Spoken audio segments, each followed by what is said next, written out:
नमस्कार सभी को। तो जैसा हम अध्याय पढ़ेंगे, इस अध्याय में किस तरीके से भगवान विष्णु को भगवान शिव ने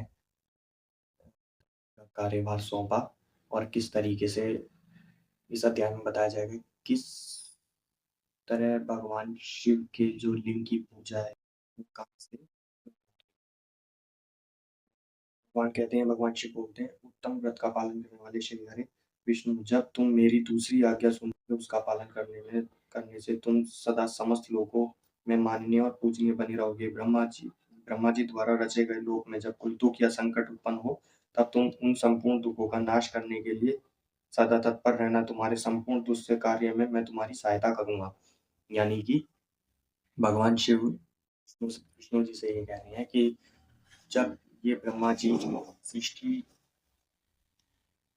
सृष्टि जो इन्होंने जो सृष्टि जो उत्पन्न करी है उसमें कोई भी दुख या संकट होगा तो उसका नाश करने के लिए तुम धरती पे अब अवतरित होगे और उसके साथ मैं भी अवतरित होऊंगा तुम्हारे साथ साथ, ताकि मैं तुम्हारा साथ दे सकूं, सहायता कर सकूं। तुम्हारे जो दुर्जय और अत्यंत दुष्ट शत्रु होंगे उन सबको मैं मार गिराऊंगा। हरे तुम नाना प्रकार के अवतार धारण करके लोगों में अपनी उत्तम कीर्ति का विस्तार करो। मैं सबके उद्धार के लिए तत्पर रहो। तुम रुद्र के ध्येय हो और रुद्र तुम्हारे ध्येय हैं। यानी कि जो शरीर, देह देह यानी कि शरीर,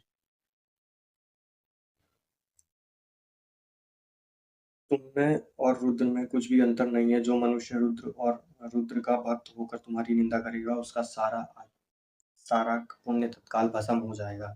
पुरुषोत्तम विष्णु, तुमसे द्वेष करने के कारण मेरी आज्ञा से उसको नरक में गिरना पड़ेगा। यह बात सत्य है और सत्य ही है, इसमें संशय नहीं।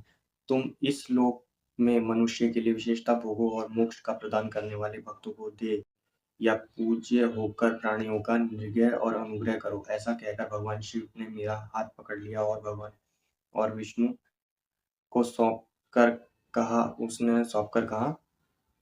उसने कहा, तुम संकट के समय सदा इनकी सहायता करते रहना। यानी कि जो भगवान शिव के हृदय से जो रुद्र अवतरित हुए उनसे कहा उन्होंने, सबके अध्यक्ष होकर भी सबके भोगों और मोक्ष का प्रदान करने वाले सर्वदा समस्त कामनाओं और साधक एवं सर्वश्रेष्ठ बने रहना। जो तुम्हारी शरण में आ गया वह निश्चय ही मेरी शरण में आ गया।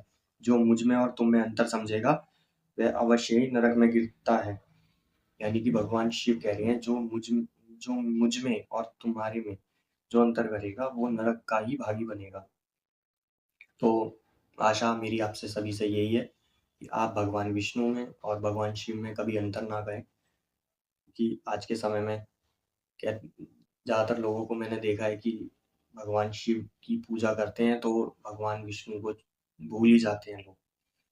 ब्रह्मा जी कहते हैं, देवर्षों, भगवान शिव का यह वचन सुनकर मेरे साथ भगवान विष्णु ने सबको वश में करने वाले विश्वनाथ को प्रणाम करके मंद स्वर में कहा। भगवान विष्णु बोले, करुणा सिंधु जगन्नाथ शंकर, मेरी यह बात सुनिए। मैं आपकी आज्ञा के अधीन रहकर ही सब कुछ कार्य करूंगा। स्वामी, मेरा जो भक्त होकर आपकी निंदा करे उसे आप निश्चय ही नरकवासी बनाना। ना, जो आपका भक्त है वो मुझे अत्यंत प्रिय है।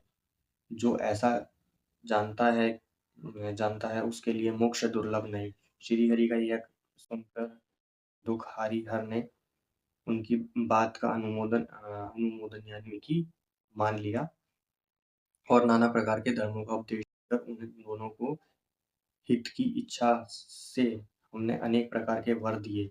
इसके बाद भक्त वत्सल भगवान शंभु कृपा पूर्वक हमारी को देखते ही देखते साहस वहां वहीं से अंतर ध्यान हो गए। तभी से हम इस लोक में लिंग की पूजा का विधान चालू हुआ है। लिंग में प्रतिष्ठ भगवान शिव के भोग मोक्ष देने वाले शिवलिंग की जो वेदी या अर्ध्य है महादेवी का स्वरूप है, और जो लिंग साक्षात महेश्वर का लय अधिष्ठान होने के कारण भगवान शिव को लिंग कहा गया है, क्योंकि उन्हीं में ही निखिल जगत का लय होता है। महामुनि, जो शिवलिंग के समीप कोई कार्य करता है उसके पुण्य फल का वर्णन करने वाली शक्ति मुझ में नहीं।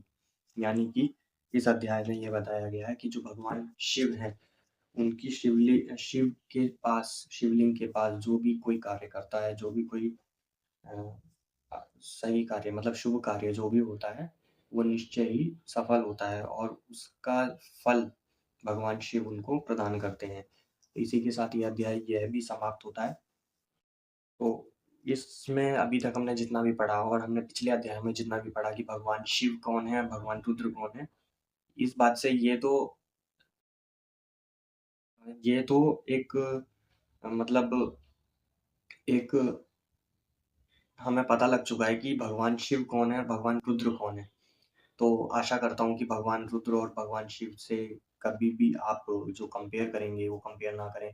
भगवान विष्णु को भी पूजें और भगवान शिव को भी पूजें, ताकि ये दोनों ही हमारे जीवन को आगे चलाएँगे, क्योंकि संचालन भगवान विष्णु है और जो हमारे संहारकर्ता हैं वो भगवान शिव हैं। तो आप सभी से आशा करता हूँ कि इससे हमें बहुत कुछ सीख मिली है और इस सीख से हमें यही करना चाहिए कि हमें सनातन धर्म की ओर ही आगे बढ़ना चाहिए और हमें चलना चाहिए।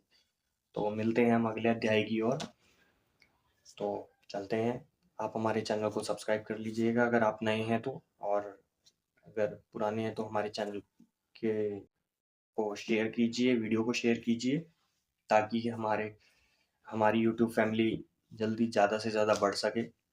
और मिलते हैं हम अगले अध्याय की ओर। आप कोई भी सवाल हो इससे रिलेटेड, इस कथा से रिलेटेड, कुछ भी रिलेटेड, तो आप हमें कमेंट बॉक्स में आप हमें कमेंट डाल सकते हैं। तो मिलते हैं अगले अध्याय की ओर। हर हर महादेव, जय शिव शंभू।